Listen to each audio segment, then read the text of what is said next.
Okay, it looks like we are live. Ladies and gentlemen, how are you doing on today? It is Malachi J. Turner coming here with you with another episode of The Messenger, number 10 to be specific. I'm excited for this one, guys. So first thing I want you to do, if you're just coming on, put a 1 in the comments if you're watching it live. Francimar, how you doing, brother? Put a 1 in the comments, okay, if you're watching it live. Comment your name and where you're from. I would love to know who I'm connected with.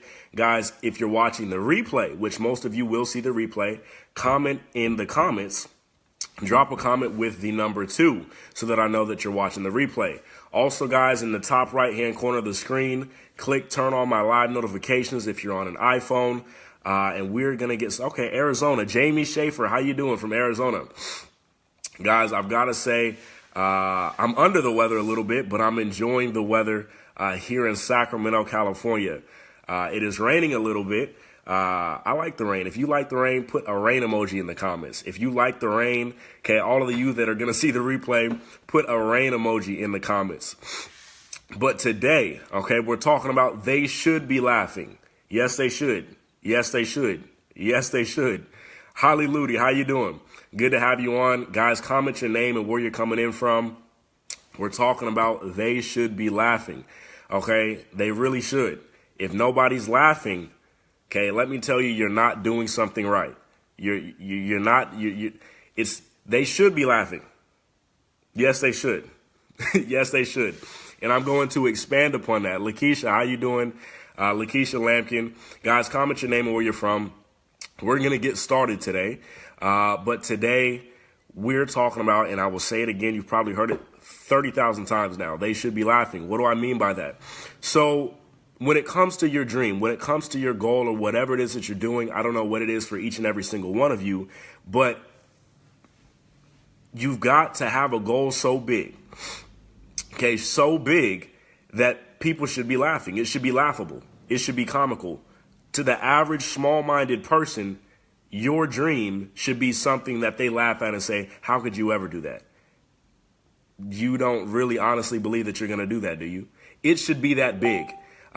See, the problem, guys, is some people, okay, some of us, we wait to have success to believe when that's backwards.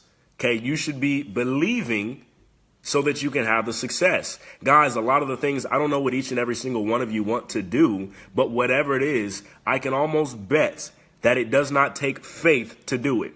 Why do I say that? Why does it not take faith to do it? Because somebody else has done it. Somebody else has already done it. So why do you need to doubt yourself? Baby, is it BB? How you doing? Sarah Peterson, Ashley, Petro, Santiago, how you guys doing? We're talking about they should be laughing, okay? We're talking about they should be laughing. So when it comes to what it is that you're doing, I was saying that it shouldn't take faith. It really shouldn't, because you can look at somebody else who's done exactly what it is that you're trying to do, okay? You need to borrow their thinking. You need to borrow their mindset. You need to borrow their work ethic. And most importantly, you need to borrow from the promise of the future to be able to make yourself engage in the activity today. You write that down. That was a good one. You need to be able to borrow the promise of the future to make yourself engage in the activity today. In other words, why are you waiting to have a certain level of success to push yourself to actually work and believe, when really, if you would just believe, you could have the success and all that it is that you're looking for? Okay, they should be laughing. Guys, this is actually inspired by a gentleman who reached out to me. It was yesterday. And basically what he was saying, we were talking and whatnot, and he called me on the phone. And what he said to me is, he said, listen, Malachi, okay, this is my goal. Okay, this is what I want to do. I said, what's your goal? And he says, I'm in the music industry. Okay.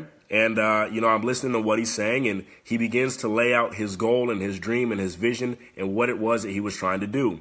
And he lays it out and he says, listen, I want to be able to write billion-dollar checks. And so immediately I was kind of like, okay, okay, I'm a big thinker, right? I'm a big dreamer.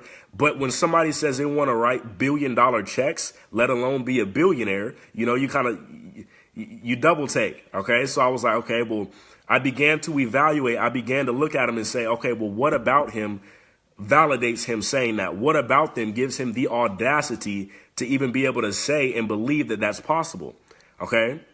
Because a lot of people will talk, a lot of people will say things, but are you really about that? Do you really mean that? Okay. And so I began to look at him, and, you know, I didn't need for him to be a millionaire, billionaire, gazillionaire for me to believe and believe that he could do it, or believe that he was going to do it. But what he was doing over the phone, he displayed and he broke it down and he demonstrated his plan. He began to tell me how many sales he was going to do. He began to tell me what his plan was to get investors, to do the advertising. And he broke it down. And the whole time he was breaking it down, I don't even know this guy. Okay. But he's speaking with conviction. He's speaking with passion. You could hear the pain. You could hear the late nights. You could hear the hustle, the grind. You can't fake that. You can't fake that. It was real. It was authentic. And so I went from in the beginning saying, you know, I don't know, you know, if this guy's really serious, to, okay, I believe you. I believe you. Okay. I believe that you can do it. You will do it. Okay. I believed that he had the passion and the conviction and the burning desire, the magnificent obsession, as Napoleon Hill would say. Okay. I believed it. And the thing is, I know when he tells anybody that dream, when he tells anybody that goal, they laugh. They've got to laugh. They've got to laugh. Small-minded thinkers will laugh. Okay. If nobody's talking about you, if nobody's hating on you, I might do another episode just for haters. Okay. But if nobody's doing that, if they're not saying, well, what are you doing talking all that positive stuff? What are you doing, you know, thinking you're going to be somebody, thinking you're going to go somewhere? If they're not doing that, you're not about to go anywhere. Okay, so I have a lot of respect for that gentleman. I know he'll probably see this particular message, this particular episode, and I want to congratulate you. I want to salute you, and I want to say keep grinding, keep going. That is definitely awesome. And the music that he sent me was actually really good. And so absolutely. So, guys, believe much bigger, much sooner. If nobody's laughing at your dreams, if nobody's laughing at your goals, you're not doing anything right. Okay. And most of all, okay, don't be surprised when a $10 hour mind does not understand your your $1 million dream. Okay. Don't be surprised when minimum wage minds don't understand your $1 million dream. Okay. And that says nothing about anybody who still works a job or works for minimum wage. It's about a mindset and a belief. So anyways, guys, it was great to have you on again. Go ahead and put a 2 in the comments if you're watching the replay. If you're on YouTube, subscribe. If you're on Facebook, like, comment. If you really like it, share this video. I believe that someone needs to hear this message. So anyways, guys, that's episode. Oh, goodness, I told you guys I'm sick. That's episode number 10 of The Messenger, and I will see you guys on tomorrow.